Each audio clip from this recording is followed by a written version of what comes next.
Africa Télévision, merci pour votre fidélité. Ce soir, dans votre émission politique, le débat, transition au Mali, qu'en pensent les Maliens de la diaspora? Et pour en parler, mesdames, messieurs, nous sommes ce soir avec monsieur Bakary Makangine, MBA option comptabilité, professionnel de logistique au Texas, aux États-Unis. Monsieur Makangine, bonsoir et bienvenue. Merci à vous d'avoir accepté notre invitation. Merci beaucoup. Notre second invité est M. Kader Traoré, chercheur en sciences sociales et diplômé de l'Université de Paris 8. Monsieur Traoré, bonsoir et bienvenue. Bonsoir, monsieur. Merci à vous d'avoir accepté notre invitation. Merci. Enfin, mesdames, messieurs, nous sommes avec Maître Ibrahim Souri Berté, avocat, professeur de droit des affaires au Canada. Maître Berté, bonsoir et bienvenue. Je dis ça. Merci à vous d'avoir accepté notre invitation. Merci. Merci. Donc, États-Unis, France et Canada. Alors, Monsieur Traoré, vous êtes chercheur en sciences sociales. Vous êtes au courant des mutations qui sont en cours dans la société. Est-ce qu'on peut dire que le Malien d'aujourd'hui est différent de celui d'hier? Merci, Monsieur Dissa. Bonsoir aux téléspectateurs de Africa Télévision. On peut dire que le Malien d'aujourd'hui est différent et très différent du Malien d'hier. On peut dire que le Malien d'aujourd'hui est devenu individualiste, égoïste et méchant. On peut dire qu'aujourd'hui, le Malien d'aujourd'hui a transformé le Mali en jungle, où c'est devenu la loi des talions, le plus fort mange le plus faible.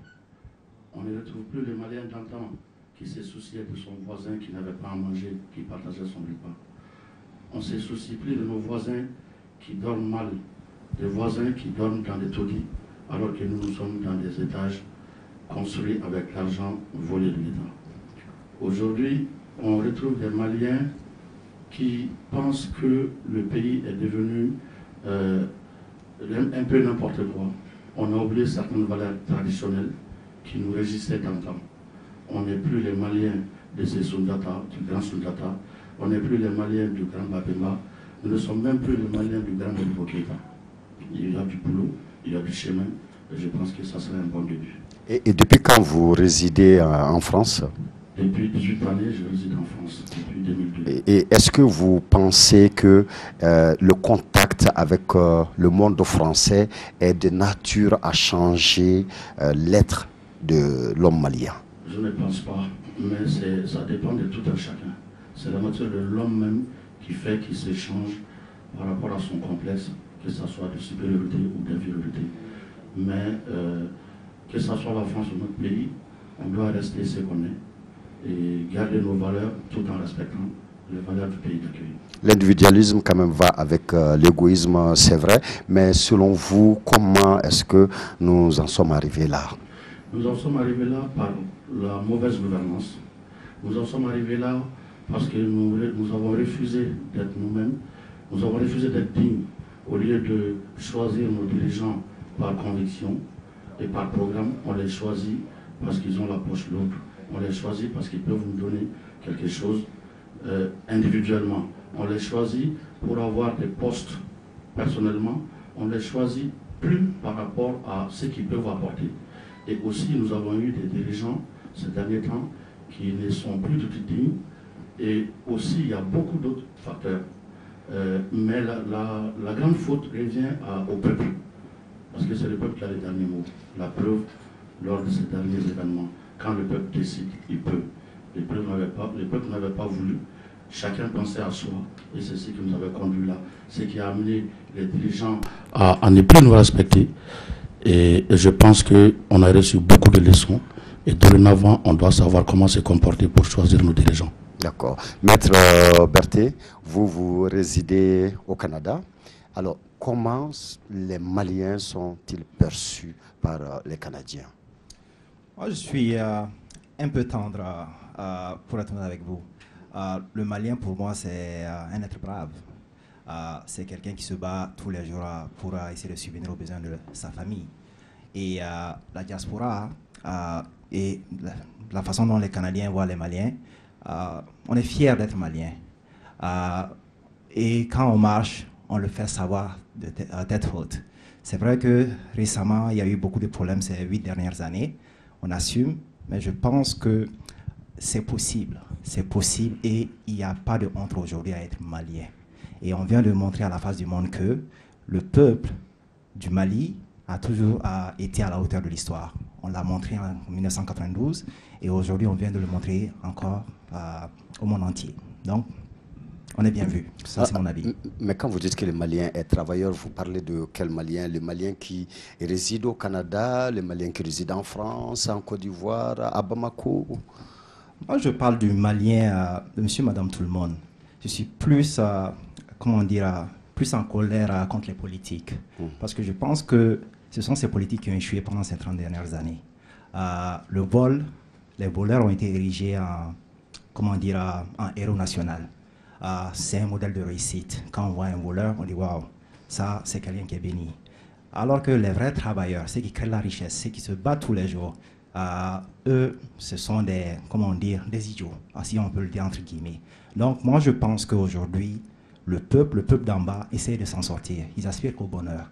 Mais ceux qui sont en haut n'aspirent qu'à se remplir les poches. Les partis politiques sont créés aujourd'hui uniquement, non pas par conviction, mais pour s'enrichir. L'argent public, les biens publics ne fait plus peur parce qu'ils ne risquent rien. Donc, pour répondre à votre question, moi aujourd'hui, le Malien est à la hauteur de l'histoire, mais les politiques ont échoué. Ça, je veux le dire clairement. D'accord. Mais, monsieur Makangine, vous êtes aux États-Unis depuis 20 ans aussi? Bien sûr. Depuis 20 ans. Tout à fait. Alors, quand vous partiez, vous vous en souvenez. Et les jeunes Maliens qui partent aujourd'hui, est-ce que vous pensez que c'est avec le même esprit, avec la même éducation? Bon, merci M. Dissa pour cette question. Je vais faire un saut dans le passé pour après venir à cette question-là. Je pense que quand on parle du Malien, il faut vraiment bien spécifier. Il faut prendre l'élite qui est vraiment différent du peuple. Voilà. Donc, moi, je pense que le peuple malien reste tel qu'il est, un peuple brave, un peuple insoumis, un peuple fier. Et je pense que partout où le peuple malien se trouve, le peuple malien montre le bon exemple. Maintenant, l'élite est différente. Plus les choses changent, plus nous voyons que on va de mal en pire par rapport à notre choix de l'élite. Et c'est ce qu'il faut vraiment revoir. Maintenant, par rapport à la question spécifiquement, j'ai été aux États-Unis, ça fait maintenant 20 ans. Oui, il y a un changement. Le changement, la plupart des étudiants, si nous disons les Maliens qui viennent là où je suis, au Texas, c'est généralement des étudiants. Quand nous, on partait, le niveau d'intégration, ceux qui vont les 10, je dirais 15 dernières années, c'est très différent. Mais bon, ce n'est pas connu par eux-mêmes parce qu'ils ne savent pas qu'ils ont ce décalage de niveau. Il faut vraiment leur faire ce rappel, leur dire que c'était comme ça avant. Vous êtes ici, vous avez besoin de doubler d'efforts pour être là où vos aînés ont été. Et c'est carrément différent. Et cela prend sa source nécessairement, et il faut le dire, dans le système éducatif malien. Je dis encore, je reste dans le cadre des étudiants, parce que c'est la plupart qui vont chez nous, c'est des étudiants.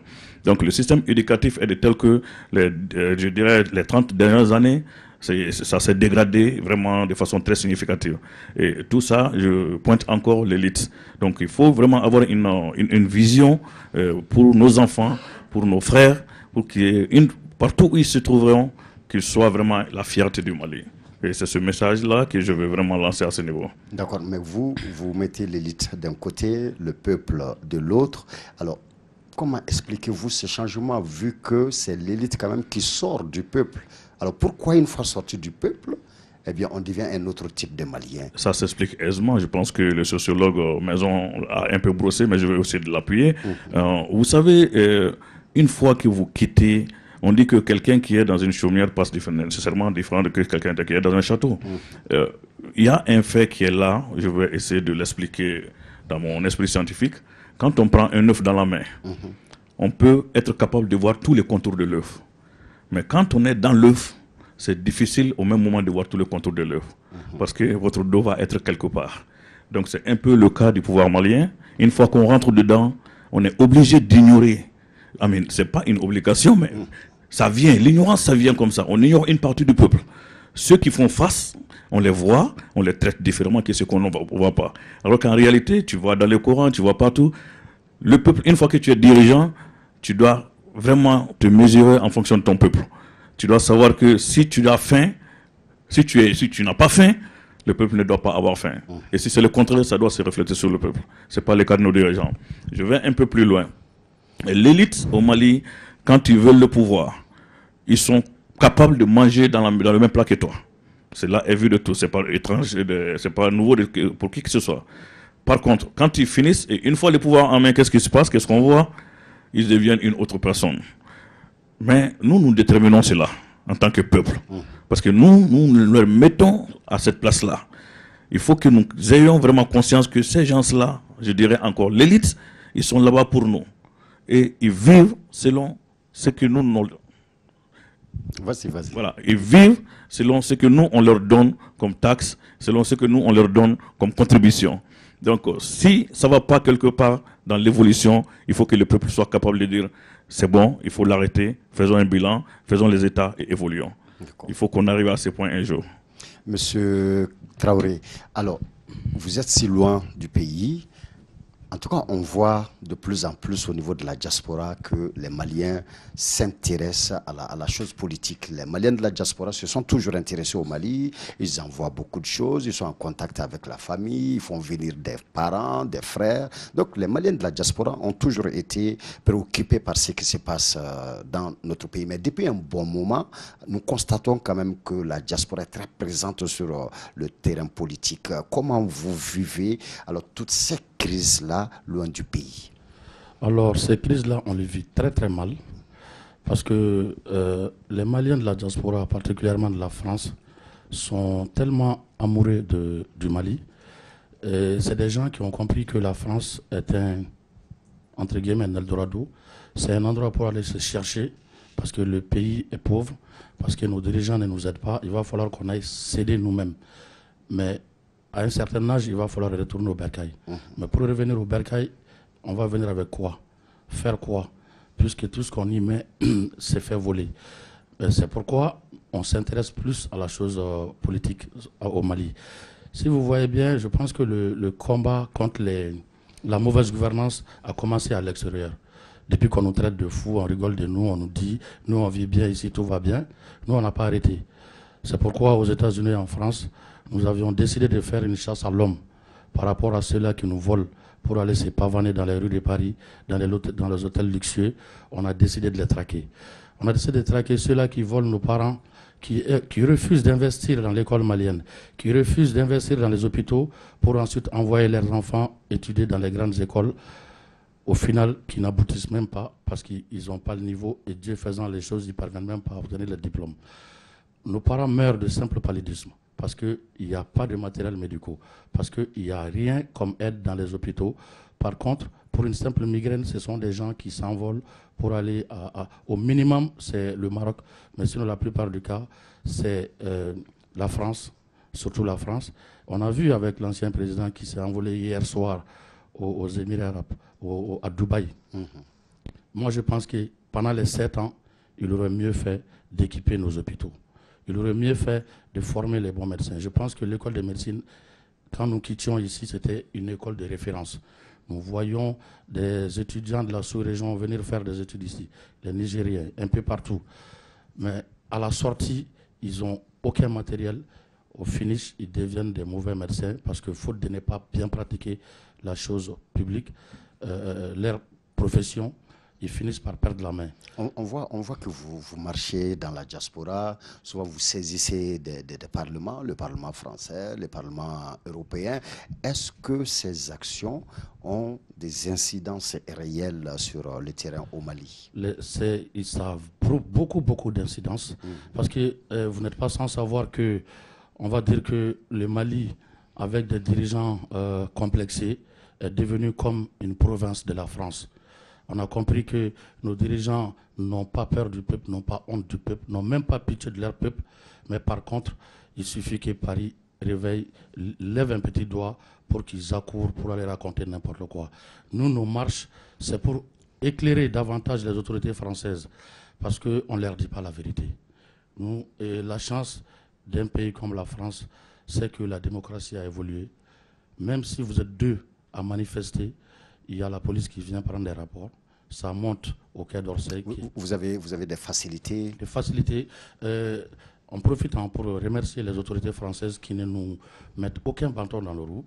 Dès qu'on demande en bonne et due forme une autorisation de manifester, on nous l'accorde. Et nous, on essaye de respecter les choses. Et ce qui est important, c'est que tout ce qu'on dit, qu'on parle en soninké, en bambara, ils ont des traducteurs pour tout écouter. Et de fil en aiguille, je pense que ça a beaucoup aidé. Quand ils ont vu ce que les autorités maliennes les racontaient et ce que le peuple racontait, ils ont essayé de faire la part des choses. Et en voyant le terrain, ils ont compris que le peuple était lésé. D'accord. Maître Berthet, alors partout dans la diaspora, on a vu des manifestations à chaque grande occasion de la vie politique de notre pays. Est-ce qu'on peut parler d'une coordination à l'international? Définitivement. Vous savez, la diaspora n'a jamais été loin du pays. Hein. Ça, je vais être honnête avec vous. Et j'aimerais saisir l'occasion déjà pour remercier cette diaspora et pour dire aux Maliens, c'est qui la diaspora? Et je vais revenir à votre question. Mais la diaspora, c'est nos papas, c'est nos mamans. Ce sont nos enfants, nos frères et sœurs. Cette diaspora, c'est quasiment un tiers de la population malienne. Il faut le dire. En 2017, cette diaspora a envoyé 1 milliard de dollars ici au Mali. Ça fait 538 milliards de francs CFA et c'est 7% quasiment du PIB national. Ça, c'est ce qui a été envoyé par les canaux officiels. Si on regarde ce qui a été envoyé par les canaux non officiels, quasiment on arrive à 15 à 20% du PIB national. Et c'est cette diaspora qu'on essaie de faire taire. Quand ils essaient de s'impliquer, on leur dit vous êtes loin, vous ne pouvez pas parler. On parle d'un tiers de la population. Donc cette diaspora a toujours été au grand rendez-vous du Mali. Cette diaspora, quand il y a des problèmes, ils envoient de l'argent. Ils font de la coordination. Ils essaient d'aller dans les médias. Ils font du lobbyisme. Donc, définitivement, il y a de la coordination entre les pays. Et quand on parle de la diaspora, je parle aussi de toute la diaspora. Je parle de l'Europe, de l'Amérique, l'Asie et même de l'Afrique. En tout cas, apparemment, la diaspora, maintenant, quand même très, très informée, la grande question, c'est ça. Comment faites-vous pour vous informer si bien? Est-ce que c'est à partir des médias de là-bas ou d'ici? Monsieur Dissa, je vais être honnête avec vous. Les médias, en tout cas, les grands médias maliens n'ont pas été au rendez-vous de l'histoire. Il était très difficile pour nous de nous renseigner sur ce qui se passait au Mali. Heureusement, il y avait des jeunes frères qui sont peut-être des reporters amateurs, moi je les considère comme des professionnels, qui au péril de leur vie sont descendus dans la rue, qui ont suivi les événements, qui nous ont diffusé les événements en temps réel.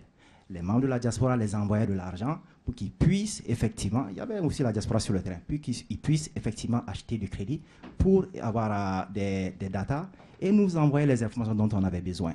Même les événements de 10, 11, 12 juillet, où il y a eu les tueries à Badalabou, etc., on a suivi ça en temps réel. Donc, on aimerait effectivement que les grands médias nous informent.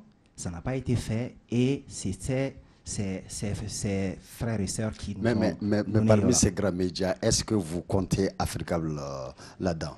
Bon, je vais être un peu tendre avec vous. Je pense que voilà, vous étiez mieux, mais je vais être très honnête, leur thème n'a pas du tout été au rendez-vous de l'histoire. D'accord. Donc, si nous vous comprenons bien, c'est surtout à partir d'Internet que vous avez l'information. Exactement. Alors, sur l'Internet, quand même, sur les réseaux sociaux, Facebook surtout, on voit tout. C'est-à-dire, toutes choses et son contraire. Comment vous arrivez à faire les tris? C'est vrai que ce n'est pas évident, mais encore une fois, il y a une très grande coordination au niveau des groupes qui se sont constitués, où on essaie d'identifier c'était quoi les fake news, entre guillemets, c'était quoi la bonne, c'était quoi la mauvaise information. C'est vrai que parfois, ça pouvait être compliqué, mais avec ça, au moins, on a essayé de faire avec les moyens du bord. Et je pense que ça a fait ses preuves. La preuve est que les gens sont restés mobilisés partout dans le monde pour faire partie du régime. D'accord. Monsieur Makagine, les médias aux États-Unis, est-ce qu'ils suivent de près l'actualité ici? Si oui, sont-ils vraiment crédibles à vos yeux? Formidable, monsieur Dissa, ça c'est une très bonne question. Je pense qu'il faut faire encore une fois un saut dans le passé. La diaspora, monsieur Dissa, c'est nous. Si vous voulez parler de la diaspora, voici la diaspora. Des gens qui vivent là-bas, qui viennent ici, ils apportent leur pierre à l'édifice. Je dis, oui, les médias qui sont à l'extérieur, ils marchent très bien selon la volonté de la diaspora et les informations de la diaspora. Puisque ce qui se passe ici chez nous, nous diguons, c'est-à-dire que nous creusons pour voir l'information et nous relayons ces informations-là. Donc oui, on doit les croire parce que c'est nous-mêmes qui leur donnons ces informations pour que l'opinion locales puissent savoir ce qui se passe dans nos pays. Puisqu'il n'est pas évident, en réalité, il n'est pas évident, encore une fois, que les représentations, les chancelleries qui sont ici relayent ces informations-là. Donc, ils les cachent d'une certaine manière, mais c'est cette diaspora qui prend l'information, qui le met sur CNN, qui le met sur ABC, tous les médias qui sont là-bas, on leur donne l'information avec la clé de l'information. Maintenant, je reviens. Les médias locaux là, qui sont ici, le problème c'est quoi? Je ne pense pas que c'est un problème de volonté, c'est un problème de clé. L'ouverture des portes n'est pas trop aisée pour eux. Alors que les médias qui sont là, qu'on appelle les médias internationaux, ces gens ils vont directement prendre l'information et donnent la deuxième source à nos journalistes. C'est ce qu'il faut changer. Donnons l'information, la clé de l'information à nos journalistes qui prennent l'information, qu'on ait nos informations à travers eux.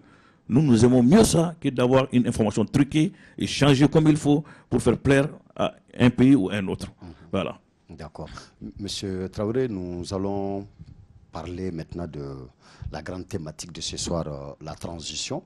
Alors, M5, sa lutte a été parachevée par le CNSP.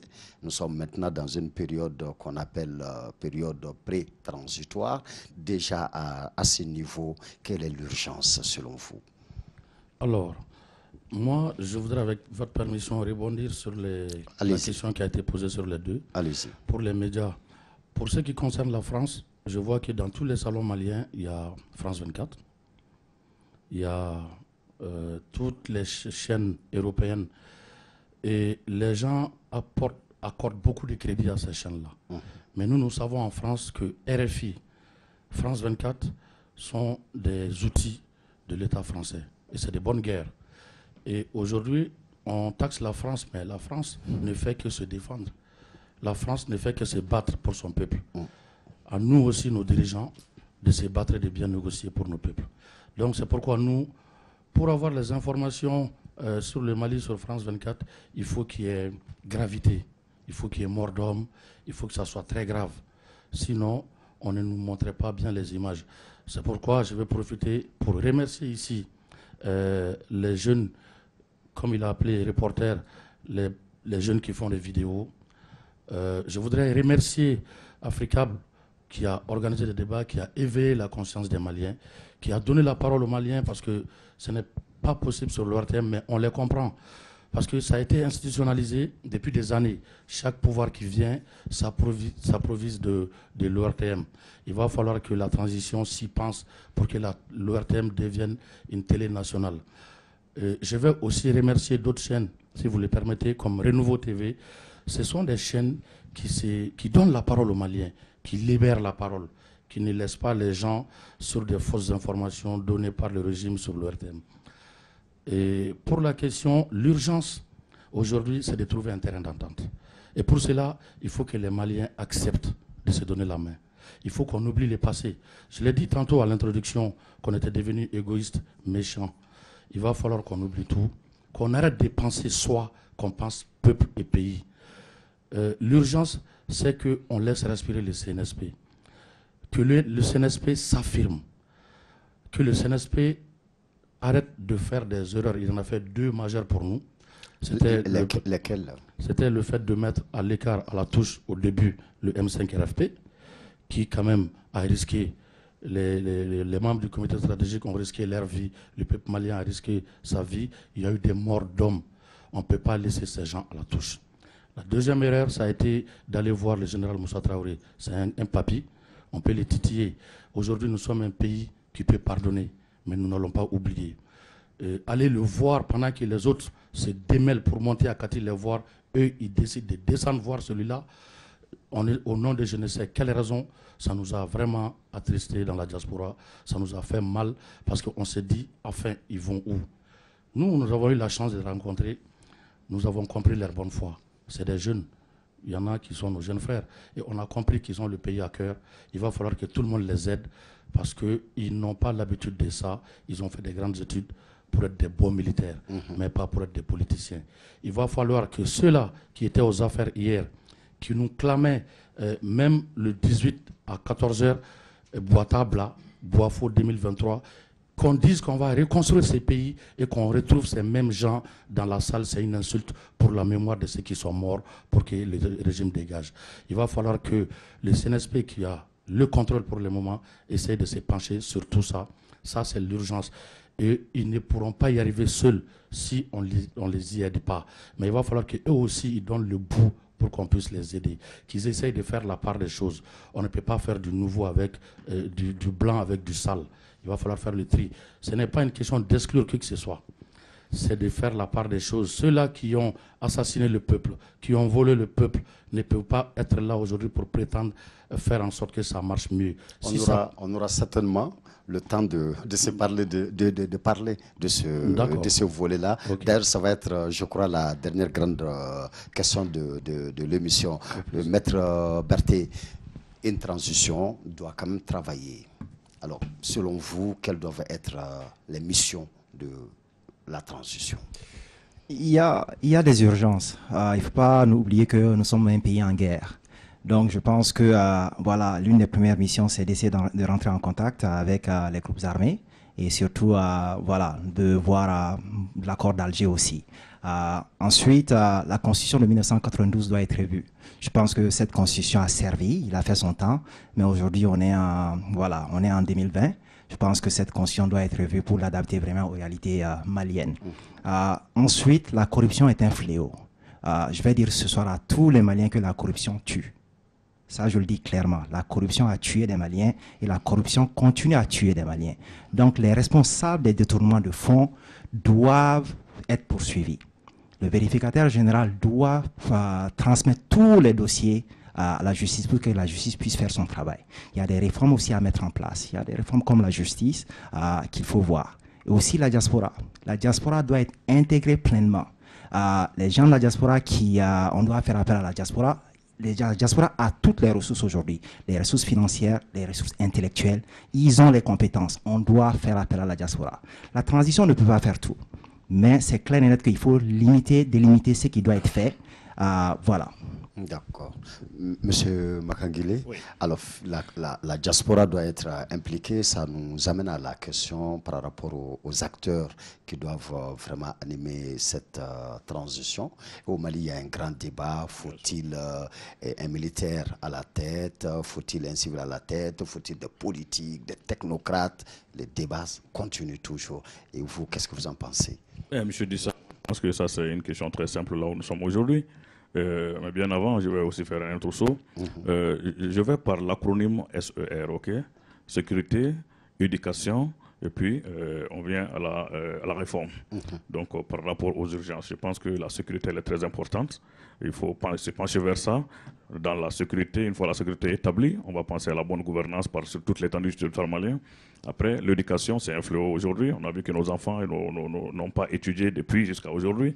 Et les écoles, dans certains coins du Mali, sont fermées depuis 8 ans. Il va falloir revoir ça pendant cette transition, qui est une urgence. Et puis les réformes, qui sont plus de 200 réformes, dont la réforme constitutionnelle, je pense qu'il faut se pencher sur ça. Même si on ne fait pas toutes les réformes, qu'on pose les bases de ces réformes pour ensuite aller aux élections. Maintenant, une fois ces réformes, les balises posées, je pense que le pays peut amorcer vraiment une sortie de crise. Comment faire pour avoir l'homme qu'il faut pour cette transition, pour les Maliens et pour la diaspora? Je pense bien, il faut surtout faire une caricature, déterminer les missions. Qu'est-ce qu'il faut faire d'abord? Une fois que vous déterminez les missions, vous allez voir combien de temps cette mission-là va prendre.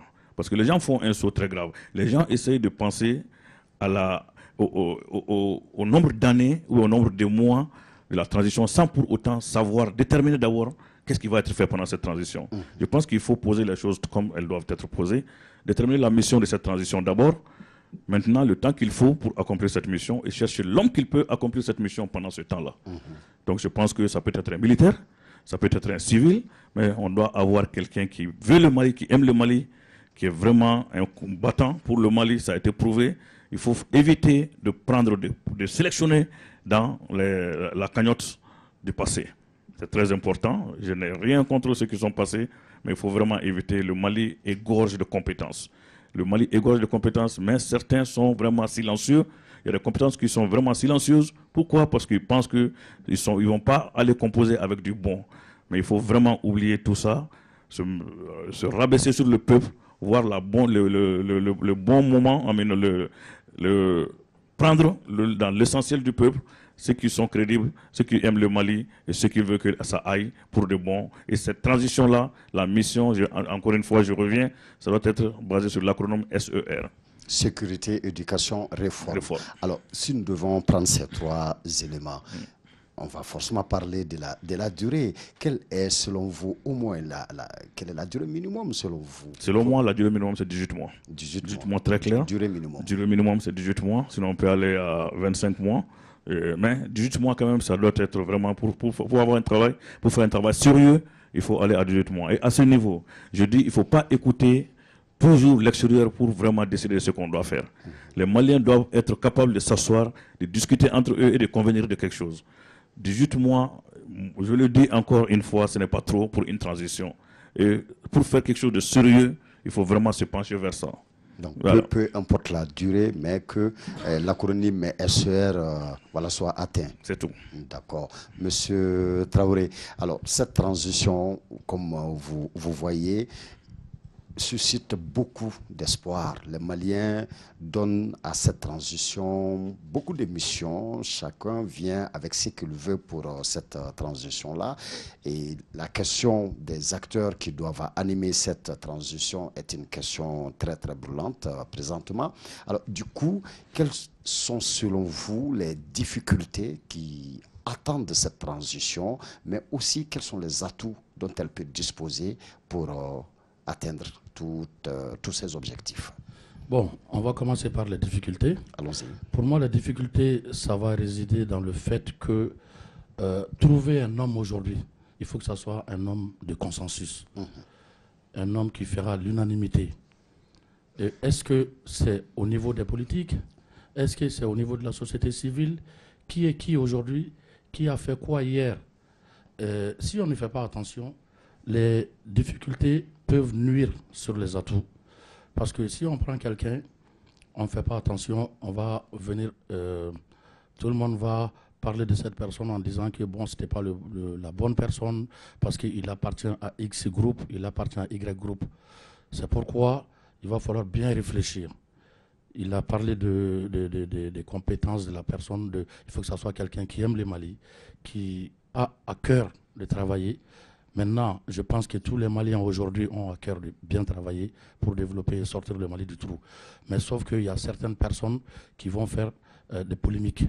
Comment faire pour éviter ces polémiques-là? C'est là toute la problématique. Qui prendre? Qui peut faire l'unanimité aujourd'hui? Est-ce que c'est un homme politique? Pour moi, ça va être très difficile que ce soit un homme politique. Pourquoi? Parce que tous les hommes politiques ne sont pas dans le même parti. Donc si c'est un gars, je dis un parti au hasard, de l'ADEMA, les autres vont se mettre en opposition contre lui. Si c'est un gars de l'URD, les autres vont se mettre en opposition. Comment faire pour éviter ça?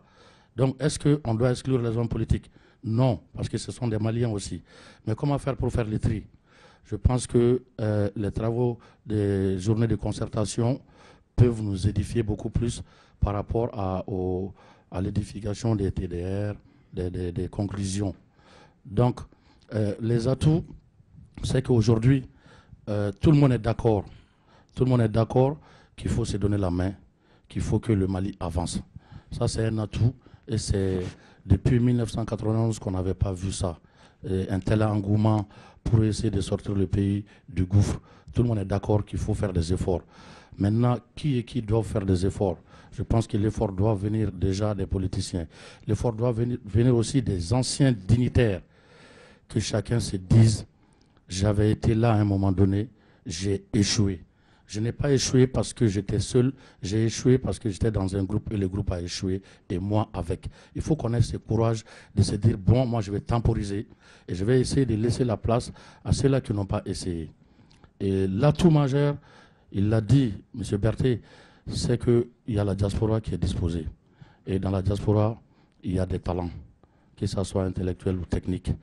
Quand je dis ça, on va penser qu'on fait de la promotion pour nous. Mais il y a des 10 000 cadres, il y a des 10 000 Magangilé, il y a des 10 000 Berthet dans la diaspora malienne. Aujourd'hui, un des atouts peut être qu'on y pense un peu, qu'on essaye de voir quelle place donner à cette diaspora? Quand on prend l'exemple du Sénégal, où le ministre de l'Extérieur sénégalais est choisi à l'extérieur, il réside à l'extérieur, mais qui, pour mieux gérer nos problèmes que nous-mêmes, qui connaît nos problèmes mieux que nous-mêmes? Je pense que ça peut être une expérience de choisir dans la diaspora, que ce soit quelqu'un du Congo, de la Côte d'Ivoire, peu importe, que ce soit quelqu'un des États-Unis ou de l'Europe, pourvu que la personne connaisse mieux les problèmes qu'on a en diaspora. Aujourd'hui, je pense que ça peut être un autre atout, une autre vision. Et il faudrait que, pour diminuer les difficultés, il faut que les gens se disent que tout le monde ne peut pas faire partie de cette transition. Et que la transition est juste là pour réguler afin d'aller aux élections.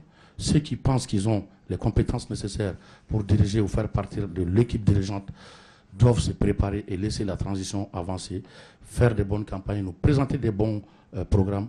Et il va falloir que la transition aussi essaye, ou sinon les travaux de concertation, revoient les conditions de présentation, qu'on essaye de limiter un âge, parce que c'est trop pénible. On est déjà un pays pauvre, qu'on aille choisir des vieux de 75 ans, qui sont déjà malades, qui vont passer tout leur mandat à se soigner avec l'argent du contribuable, pas dans nos hôpitaux, mais dans les hôpitaux étrangers. Qu'on essaye de prendre les gens par les programmes, qu'on essaye de faire des enquêtes de moralité. Qui était cet homme? Parce qu'on a fait trop d'erreurs. On choisit les gens par les noms ou par leur appartenance familiale, parce que c'est le fils d'eux. Il va falloir que cela cesse. Ce n'est pas parce que mon père est imam que je serai un bon musulman. D'accord. Voilà. Maître Berthet, alors M. Makagile parlait alors de sécurité, d'éducation et de réforme. Avant la fin de cette transition, selon vous, quels sont les résultats qu'il faut obtenir avant de mettre fin à cette transition-là?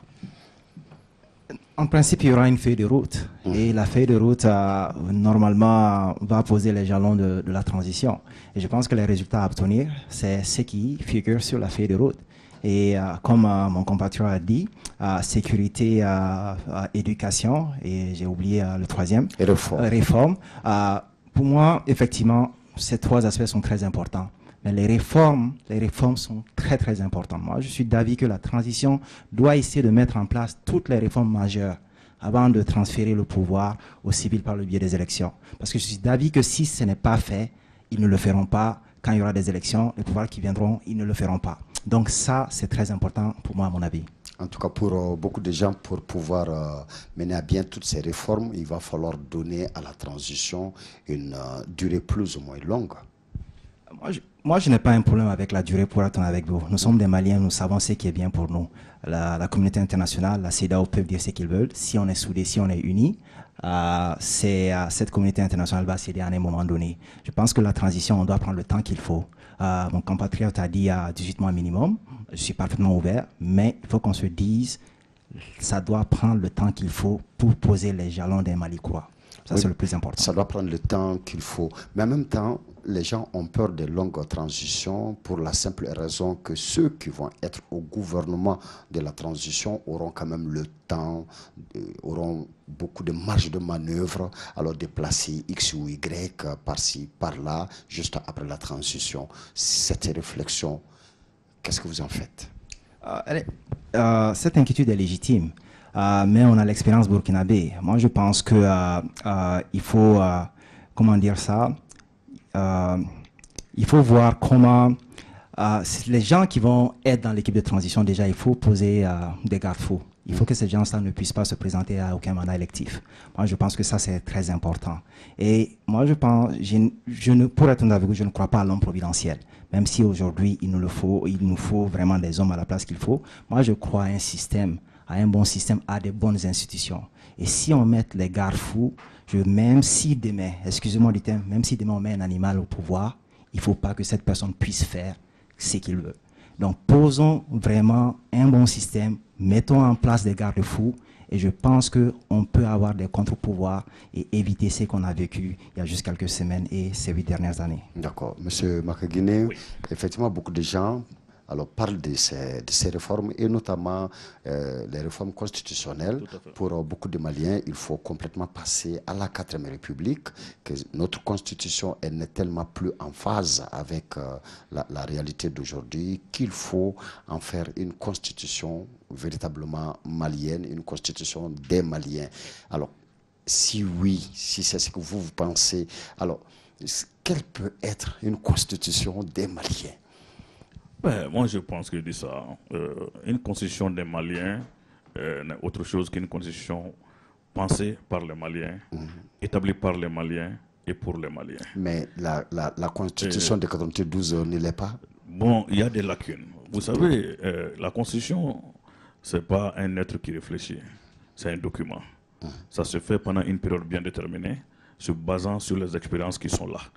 Et la constitution de 91, aujourd'hui, ça fait presque 30 ans. 30 ans, oui. Et si on essaie de faire un regard rétrospectif, en 91, 92, 93, personne n'avait un problème avec la constitution. Mais plus on avance dans le temps, la constitution montre des lacunes, des tares qu'il faudra combler. On ne peut pas aller alinéa par alinéa, année après année. À un certain moment, encore une fois, il faut s'arrêter, voir où est-ce que ça ne va pas et le fixer. Je pense que le Mali est arrivé à ce niveau. Nous avons besoin d'une constitution qui peut déterminer clairement les pouvoirs du président et comment faire l'élection, qui doit aller à l'élection, qui est éligible. Il y a beaucoup de problèmes dans la constitution, M. Dissa. Il faut qu'on aille au fond de la constitution pour les déceler, les corriger avant d'aller aux élections. Puisque si nous avons eu les conflits post-électoraux qu'on a vus, je pense que en partie, les lacunes de la constitution ont un rôle majeur à jouer dessus. Donc, essayons vraiment de fixer cela pour ne plus retomber dans ça. Et la diaspora a fait vraiment des réflexions très avancées sur ça. Il y a des think tanks qui travaillent déjà dessus. Je pense qu'au moment opportun, on va vraiment aider notre pays d'une autre manière que de la manière financière. Puisque nous avons été toujours, leading from behind, c'est que nous avons intervenu dans tous les maux du pays, mais étant cachés. On s'est dit, à partir de maintenant, on va sortir la tête, on va dire ce qu'il y a, ce que la diaspora fait, ça sera vu par tout le monde et ça sera su par tout le monde et on va nous imposer pour que ça soit aussi validé. Et voilà, et ce serait pour le bénéfice du Malien, parce que nous ne croyons pas que quelqu'un aime le Mali mieux que nous. Et nous ne croyons pas non plus que nous aimons le Mali mieux que quelqu'un. Donc le Mali doit être fait par tous ses enfants. Voilà. D'accord. Monsieur Traoré, alors vous aviez déjà commencé à évoquer la grande question aujourd'hui. Alors, le CNSP a parachevé le combat de M5 RFP.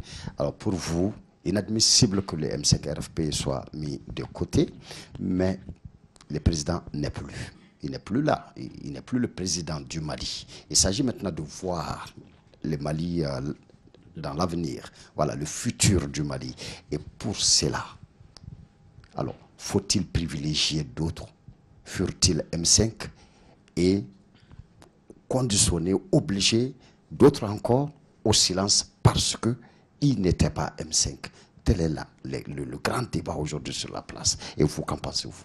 Cette question est une passe décisive. Il faut marquer le but. Moi, je pense qu'il ne s'agit pas de privilégier le M5. Il s'agit de donner à César ce qui appartient à César. Quand le M5 a initié le combat, il ne pensait pas à un coup d'État. Contrairement à ce que quelques arrivistes disaient, c'est des gens réfléchis, qui avaient un schéma et qui voulaient pousser le président à démissionner. Et après la démission du président, ils avaient un schéma. Et moi, je pense que les militaires, en l'avouant qu'ils sont venus parachever, ça veut dire qu'ils sont venus dans la danse sans programme et ça se voit. Ça aurait été mieux de concerter ces gens-là qui avaient initié ce combat avec certainement des prérogatives pour le futur, pour ces Mali de demain dont vous parlez. On ne leur demande pas de leur donner 12 chaises et donner 2 chaises aux autres. On leur demande d'aller les voir puisqu'ils avaient leur idée. Et qu'est-ce qu'ils voulaient faire après la démission?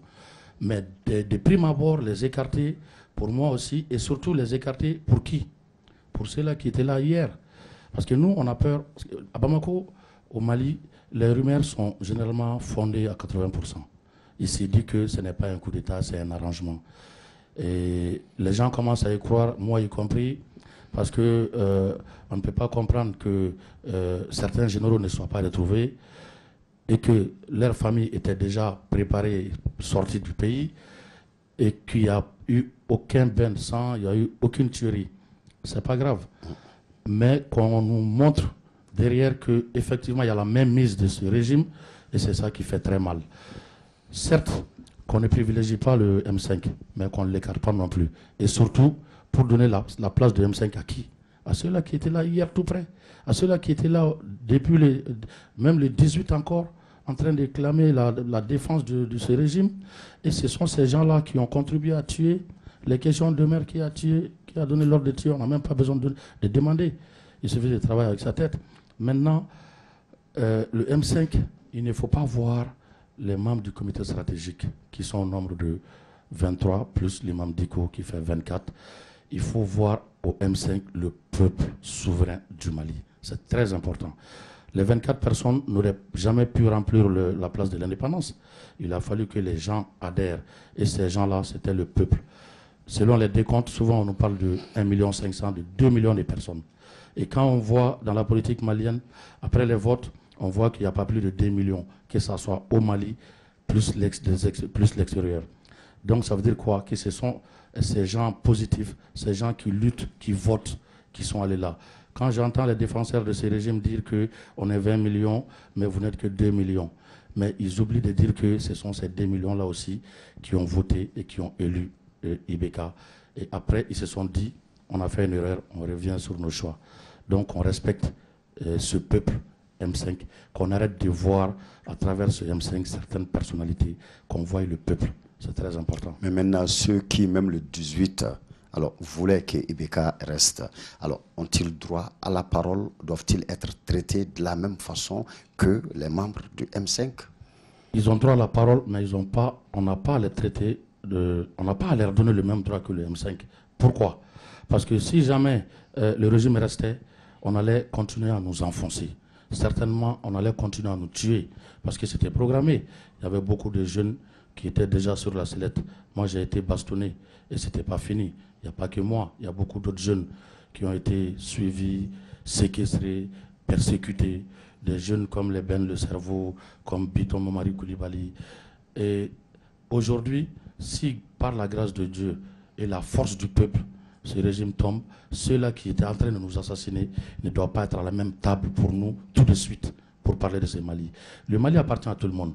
On ne peut pas les empêcher de se présenter aux élections, qu'ils attendent que la transition détermine les codes pour aller au vote et qui se présentent. Ça sera au peuple souverain d'en décider. Mais en attendant... En attendant, sincèrement, il faut les mettre à l'écart parce que le Mali, là, c'est pour tout le monde.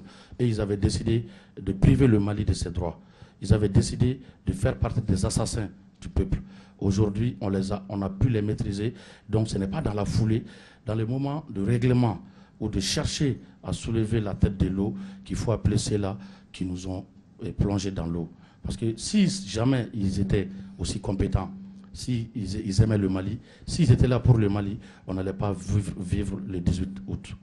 C'est pour ça qu'on a vécu le 18 août, parce qu'ils étaient du mauvais côté et c'était un choix délibéré et personnel parce que c'est des gens qui pensaient individuels. D'accord. Maître Berthet, votre avis? Je suis parfaitement d'accord avec ce que mon compatriote a dit. Ça, je vais être honnête, le M5 RFP, c'est le peuple. Ça, c'est clair et net. Voilà, c'est le peuple. Ce sont des gens qui se sont battus pour le Mali. Ce sont des gens qui sont descendus dans la rue pendant des mois. Ce sont des gens qui ont perdu la vie. Voilà, et je pense que, comme M. Traoré a dit, il faut rendre à César ce qui appartient à César. Le M5 RFP, il ne faut pas voir uniquement le comité stratégique. Il faut voir tout le peuple malien qui est derrière le M5 RFP. Et ceux qui ont mis ce pays-là à nu, ceux qui ont mis ce pays-là à terre, ils ont le droit à la parole. Mais on va faire quoi avec eux? Je ne sais pas qu'est-ce qu'ils ont à proposer. Et si on les écoutait au moins? Je pense qu'on est en train de les écouter, mais il est inadmissible d'avoir que s'ils soient traités sur le même pied d'égalité que le M5 RFP. Ça, c'est inadmissible. On est en train de les écouter. Pour beaucoup, cette approche ferait des super maliens. Est-ce que dorénavant, suffit-il d'être des M5 pour être considéré comme voilà, un malien vraiment meilleur que l'autre qui n'est pas M5? Nullement, nullement. Personne, moi je suis pas, je ne dirais pas ça. Si on regarde ce que vous dites, ça veut dire qu'il y avait des super maliens pendant les 7 dernières années. il y a des gens qui se pavanaient, qui étaient des super maliens, qui étaient dans l'impunité totale. Mais je pense que le Mali courroie qu'on veut mettre tous en place, voilà, ce Mali courroie-là ne veut pas aller dans ce sens-là. Mais il faut que ceux qui ont commencé la lutte, ils ont un projet de société et on doit savoir c'est quoi ce projet de société-là. C'est différent de l'accession au pouvoir, c'est différent de tout. Ils ne peuvent pas être traités sur le même, être mis sur le même pied d'égalité que ceux qui ont saccagé ce pays-là. Mais tous des Maliens, mais pas sur le même pied d'égalité. On est tous des Maliens, définitivement. Quand je dis même pied d'égalité, je parle de même traitement. Oui, les gens ont droit à la parole. C'est clair et net, ils peuvent venir parler, Mais le CNSP, autant que le M5 RFP, ils doivent avoir le même statut, ils doivent diriger cette transition. Je ne dis pas désigner les gens qui doivent diriger cette transition-là, mais ils ont leur mot à dire. D'accord. Monsieur Maraguiné. Oui. Votre avis sur ce problème? Mon avis, c'est simple. Hein. Je pense qu'il y a le risque et il y a le prix du risque. Continuez. On vous attend. Allez-y. Voilà, je pense qu'il y a le risque et il y a le prix du risque. Voilà. Si le 18 août n'était pas arrivé, qu'est-ce qui allait se passer? Excusez-moi. Ouais. Si le 18 août n'était pas arrivé, qu'est-ce qui allait se passer? Le risque que le M5 a pris, le risque que le CNSP a pris, ils allaient faire face aux conséquences de ce risque-là. Et au profit de qui? De ceux qui n'ont pas pris le risque. C'est très clair. Et ces jours-là, la vie allait être différente et cette question-là allait être différente. Je pense qu'il faut rester dans le contexte. Nous sommes dans une période maintenant de diagnostic. Le Mali ne se portait pas du tout bien. Pendant 7 ans, ça a été connu par tout le monde. Et ça ne s'améliorait pas, ça s'aggravait de jour en jour. On est arrivé au bout de 7 années. Les Maliens ont dit c'est bon. Et on a arrêté. Et le peuple et les militaires. À ce niveau, il faut faire le travail avec ceux qui ont amené cet esprit de changement. Parce qu'on a changé quoi? On a changé ce qui n'était pas bon. Ce qui n'était pas bon était dirigeanté par qui? Par des hommes. Qui sont ces hommes? C'est ces hommes-là, aujourd'hui et hier, qu'on a vu au CICB, ou qui courent vers Koulba, et disons vers Kati, pour aller se faire entendre. Mais pourquoi ils ne se sont pas fait entendre cette année durant? C'est là où les Maliens disent c'est bon. Nous sommes à ce niveau aujourd'hui. Nous devons diagnostiquer d'abord le problème du Mali, dessiner l'agenda du Mali et partir vers cet agenda du Mali-là, avec les gens, les hommes et les femmes, les Maliens, de l'intérieur et de l'extérieur qui sont valables et que nous savons crédibles pour faire face à cet agenda qui aime le Mali et qui l'ont prouvé.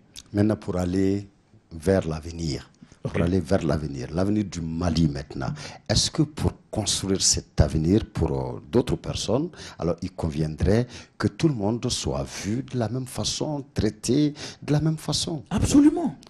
Cet avenir commence après cette transition. Mais cette transition-là va être la transition de la diagnostic, la transition des solutions. Justement, mais pour diagnostiquer, parce que ensemble je viens à ce niveau. Voilà. Nous sommes à la période de diagnostic. Encore une fois, je viens avec ma logique. On diagnostique quoi? Les problèmes du Mali. Problèmes engendrés et entretenus par qui? Par des hommes et des femmes dans le passé, que nous connaissons tous. Est-ce qu'on va chercher une solution à ce problème avec ces hommes, même hommes et femmes? Je dis non, ils n'ont qu'à se reposer. Ce n'est pas méchant.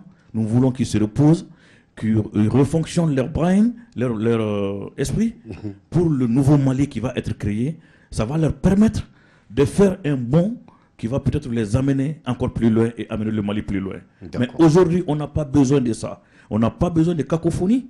On a besoin de travailler dans un esprit vraiment très sain avec des Maliens qui sont pour le Mali et qui aiment le Mali. Je ne dis pas qu'ils n'aiment pas le Mali, ces gens-là, mais ils ont prouvé la manière dont ils aiment le Mali et ce n'était pas bon pour le Mali. Maintenant, il faut évoluer. Et c'est ce processus d'évolution que nous avons entamé et nous allons continuer. D'accord. Il ne nous reste plus que 5 minutes. Alors, 1 minute à chacun pour votre appel à l'endroit des Maliens. Nous savons aujourd'hui que le pays va très mal encore. Alors, quel est votre appel à l'endroit de chaque Malien? Moi, mon appel à l'endroit de chaque Malien, c'est le pardon. C'est qu'on se donne la main. Que ceux qui nous ont tués hier, qui ont pillé le pays hier, qu'on les pardonne pour juste ce nouveau Mali. Parce que le pardon, c'est difficile, mais ça permet d'évoluer. Aujourd'hui, on ne peut réussir si on ne se pardonne pas. qu'on arrête de casser la maison des gens, même si on sait qu'ils ont volé, qu'on attende, il y aura le temps de la justice. Au lieu d'aller casser, ça peut être des maisons du Mali demain. On peut les récupérer ici si jamais c'est des biens publics qui les ont construites. Maintenant, qu'on arrête de mater les gens, même si on les voit dans les rues, ce sont des Maliens, ils n'ont plus de pouvoir pour nous faire mal. Laissons-les à leur sort et continuons, parce qu'il n'y a que comme ça qu'on peut se développer. Si on a pu pardonner à Moussa Traoré, on peut pardonner à ceux-là qui ont servi ce régime. Il faut reconnaître que tout le monde n'a pas été mauvais dans le régime d'Ibeka, c'est très important. Il y avait des bons ministres et des super ministres qui ne méritent pas l'insulte des Maliens. D'accord, merci M. Traoré, Maître Berthet. Le pardon, effectivement. Mais le pardon ne rime pas avec l'injustice. Je pense que la justice doit faire définitivement son travail. Ce qui s'est passé, la justice doit revoir ça. Il faut qu'on travaille, il faut qu'on se mette au travail. Il faut qu'on mette le Mali au-dessus de tout. Rien que le Mali. Non seulement le Mali d'abord, mais rien que le Mali. Et il faut qu'on sache que ce pays ne va se développer que si on se met dans la main et qu'on se met dans la même direction et qu'on travaille pour un objectif commun. C'est le seul pays qu'on a pour la plupart d'entre nous. Et s'il n'y a pas ce pays-là, je ne sais pas où on ira. D'accord. Merci, Maître Berthet. Monsieur Makangine. Force à la loi. Force à la loi. Mais bon, avant d'aller trop loin, je dirais, pour finir, il faut avoir une pensée pieuse pour ceux qui ont vraiment perdu leur vie pendant cette lutte. C'est très important. Il y a eu des Maliens qui se sont constitués comme boucliers pour que nous soyons aujourd'hui assis et parler du Mali Koura. Je pense que partout où on sera, il faut vraiment avoir cette pensée pieuse à leur endroit.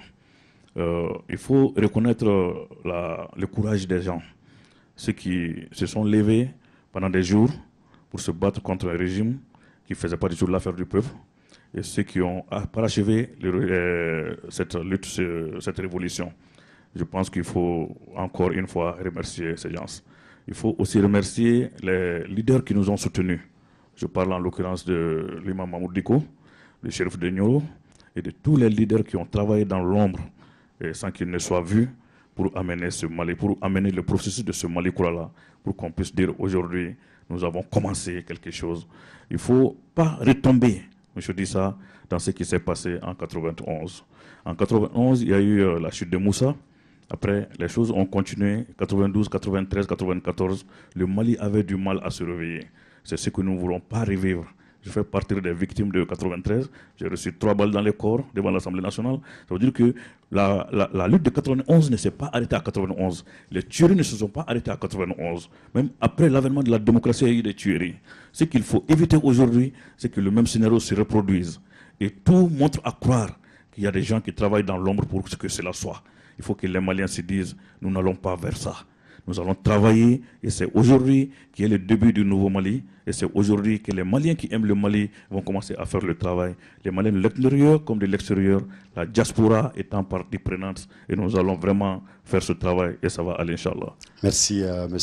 Makangile. Mesdames, Messieurs, c'était Transition au Mali. Qu'en pensent les Maliens de la diaspora avec M. Bakari Makangine, MB Option Comptabilité, professionnel de logistique au Texas, aux États-Unis. M. Kader Traoré, chercheur en sciences sociales, diplômé de l'Université de Paris 8, et Maître Ibrahim Souri Berthet, avocat, professeur de droit des affaires au Canada. Demain, le Saint-Maître revient avec M. Chekne Kamara, président de la plateforme citoyenne Les Bâtisseurs. Merci à toutes et à tous d'avoir suivi ces politiques, le débat. Passez une excellente semaine de travail. Au revoir.